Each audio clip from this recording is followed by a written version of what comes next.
You know when the hardest time it is to do something different or to make a change? I think that time is probably right after Thanksgiving dinner. I mean, that's about the time Newton's laws really come into full effect. An object in motion wants to stay in motion. An object at rest wants to stay at rest. I have been in motion, now I'm at rest, and I'm not going anywhere after that, right? That is, I mean, some of y'all have seen pictures of my dad's table at Thanksgiving. There's not much movement that happens after we get done with that meal. But more seriously, though, sometimes it is hard to change when things are going good and feeling right. It's like if you're a pitcher going into the ninth inning and you've been working on pitching a complete game. You don't even have to be working on a perfect game or a no-hit or anything like that. You're just rolling into the ninth inning and things are good, they're feeling good, and you're like, I'm just going to finish this out, and I'm just going to go with it, and I'm going to completely ignore that twinge in my arm that says maybe I should have come out in the seventh. By golly, I can finish this inning out, I can finish the game, right? You ever had that feeling before? This is how folks burn out on the job, or even, you can burn out doing the things that you really like. You can have a hobby that you are extremely interested in, that you really love, but you can burn out doing that if you aren't careful. Sometimes it just happens. When things are good and feel right, we don't want to stop doing them. We want to keep on going with it, and so we're less likely in those moments to notice the warning signs that say, maybe we should watch what's going on. This is even more true of when things aren't going well, but we aren't sure what to do next. In those moments, we know two things. Maybe things aren't great the way they are, but if we had to make a change at this point, things might get worse. And so we say, we don't want to change. We don't want to do anything different. So we continue to do the same things, despite the signs, despite the feelings. The problem, though, is that when eventually, and they always do, when those warning signs hit, they hit hard. The truth of the matter is, it's not so much that they're actually hitting hard, it's just that we're feeling them all at once because we've been ignoring everything before this. Y'all probably have to, I know I've had this experience, y'all maybe have had this one. If you have been out on the beach or out at the lake just a little bit too long, about that moment when you've been out, you put your sunscreen on, but maybe it's an hour or two after that time and you really should have reapplied it again. But it's good and life is great and you aren't noticing anything until one of your kids or your grandkids comes up and just gets you right on the back. All of a sudden you feel the full weight of that sunburn, right? And it's not that you went magically from where I am most of the time, which is pasty white, into all of a sudden 30 seconds later being the color of a cooked lobster. It's been gradually building the entire time, except that all of a sudden now we feel the full weight of what it is that's happened, and now it's too late to put sunscreen on. It hurts, and it can hurt a lot. The point is that we have to be paying attention. We have to be in tune with ourselves so that we can know the signs that are saying, hey, something is up. Maybe we need to be doing something. It's in those moments, in those signs, when God is telling us that something is going on. Now, there's a lot of things we can do to begin to notice those things.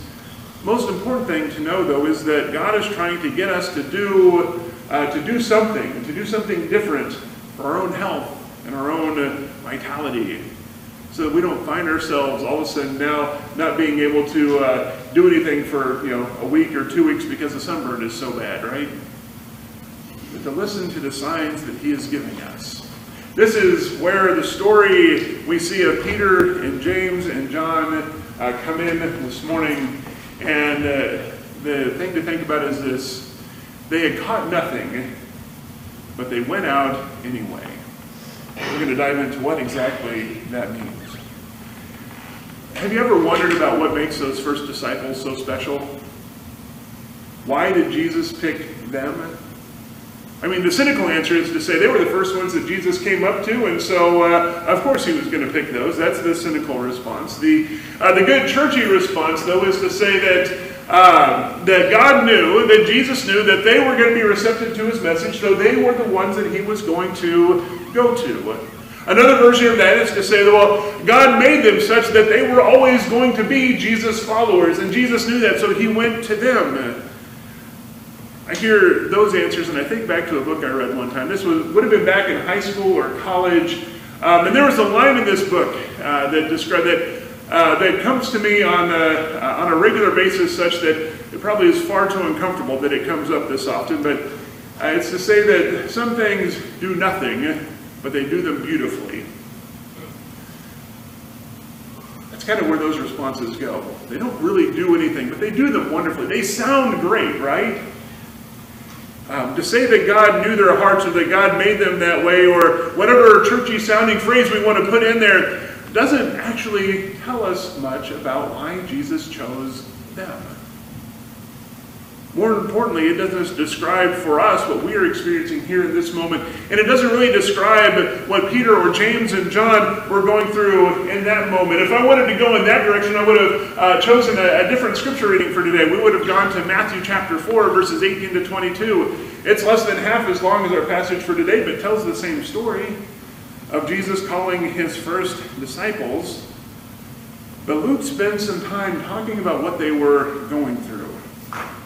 Remember who Luke's primary audience was when he is telling this story. They are the folks that we would describe as being unchurched or outside of the church. That's who he was talking to. When Matthew writes the story of the calling of the first disciples, he was writing to a Jewish audience, so he could assume a lot of things. And so in the calling of the first disciples, he doesn't need to spend a lot of time describing that story, because the disciple, or the folks listening to it, reading those words, would have said, all right, we get this. We understand kind of how this took shape, because Peter and James and John are Jewish. We're Jewish. We get this. Matthew is going to spend his time elsewhere. But Luke says, y'all don't know what's going on here. Let me do some explaining so that you can understand what is going on. And really, even more importantly, what Peter was doing. Because here we get the feeling that for Peter, things aren't great, but what else is he going to do? The last night that they had, as the story came, it wasn't a great night for fishing, but he's had it before, he'll have them again. So it's like, it's not the best life ever, but what else am I going to do? This is what I know. So he keeps going despite anything else that's going on. We also get the sense that he knows all of this too. This is, it's taken me a while to get here in this part of the story with Peter, but we get a sense that Peter actually knows this. Have you ever asked yourself, why did Jesus choose Peter to be the leader of the disciples and later the leader of the apostles? Like, this is a really good question, I think. Like, I wonder what was it about him? Listen to how the story plays out and see what's going on. One morning, it could have been early in the morning, it could have been mid-morning, whenever it was, Peter in one boat and James and John in another boat. There may have been other boats around. We aren't really told anything else about that, but they had been out fishing all night. They bring their boats to shore, they caught nothing, and they bring them up and they start cleaning their nets. Now, somewhere in the midst of this, there was a crowd of folks that had gathered to listen to Jesus teach, such that there were so many people gathered there that Jesus goes up to one of the boats that Simon was on and says, hey, you want to let me stand up here and teach these folks for a bit? You want to put out for a little while, just a little bit farther from shore, so we've got some space to work with? Now, I don't know about you, but I'm not sure that I would have done that. But I think Peter kind of was in that headspace of, I'm just going to clean my nets. This guy wants to do that, great. So he puts out a little bit. He keeps on cleaning his nets. Something he's done 1,000 times plus, probably, at this point. And have you ever done something where you know it so well that you can just go and you can just do it, and sometimes it actually helps to have a bit of a distraction so you don't accidentally mess something up because you're thinking about it too hard? There is Peter cleaning his nets, and I'm imagining as I hear the story that he is listening to Jesus teaching a little bit while he's doing this work. And eventually Jesus finishes teaching. The crowd kind of disperses away a little bit. And Jesus speaks to Peter and says, hey, why don't you put back out just a little bit farther into the deep water, drop your nets out again. Now, this is where we begin to see Peter really kind of come out. Because Peter didn't have to do this. Peter had no reason to do this. But he replies in verse 5. He says, Master, we've worked hard all night and caught nothing. But because you say so, all drop the nets. And here's what separates Peter from everyone else. And it's what gives him his strength. Even when later in the Gospels, Peter is putting his foot in his mouth, and he does this on a regular basis. Peter is in tune with himself enough to listen for the signs that are telling him that he needs to change. He might not really even understand a whole lot about what's going on, but something is telling him, saying, you've just listened to this guy for a while. By calling him master or teacher, you're recognizing that he's got some sort of authority, and so you're following whatever it is, and you're going to go and do this anyway. So they row out. They drop their nets, and Peter begins to pull in so many fish that he signals for James and John to come on out. And they come out, they drop their nets in the same place, and they start to pull in their nets that are full of fish. To the point even that the boats are becoming so heavy that they are beginning to sink. That is a lot of fish. This isn't like a little John boat that some folks, guys have that they go out for the weekend to go fishing. And these are big fishing boats. And they've got so many fish in them that they are starting to be weighed down.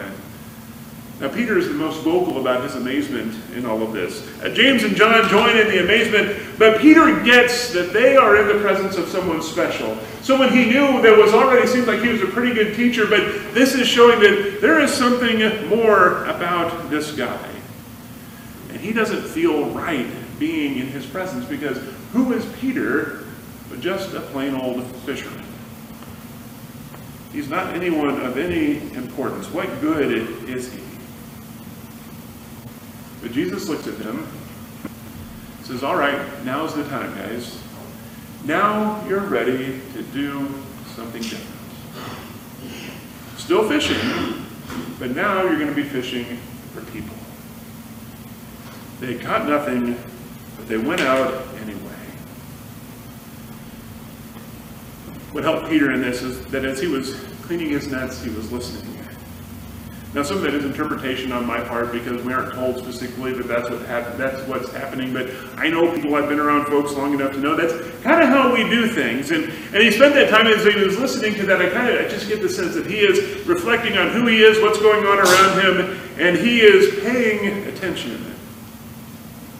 What made them so special? What made them special is that the first step in overcoming any challenge or problem in a good and healthy way. There's all sorts of ways that we can overcome challenges and problems in unhealthy ways. There's a litany of things we can do for that. But in a good and healthy way, Peter listened. He listened to himself, he listened to Jesus, and he didn't turn away from those things. He acknowledged that they were there and that he was facing challenges. And in doing that, that brings in a lot of weight, because now you got to do something with it. And so when Jesus says, push out a little bit farther, he went out. I don't know if he was trusting him. I don't know that he knew Jesus well enough at that point to really trust him, but he had a little bit of hope.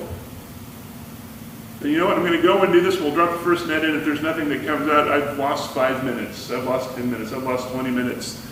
So I'll give it a shot. A little bit of hope.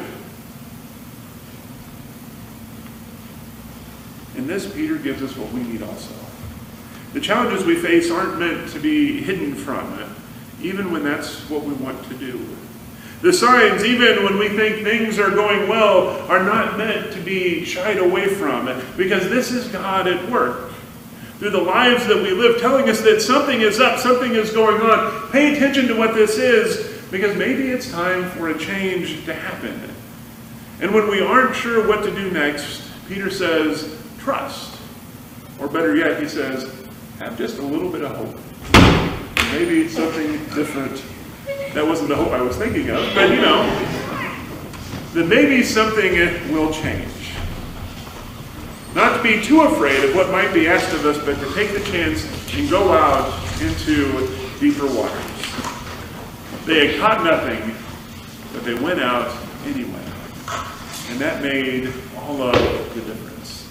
Let us be those same people that do those same things, knowing that that is what Jesus calls us to. And let us do that in his name.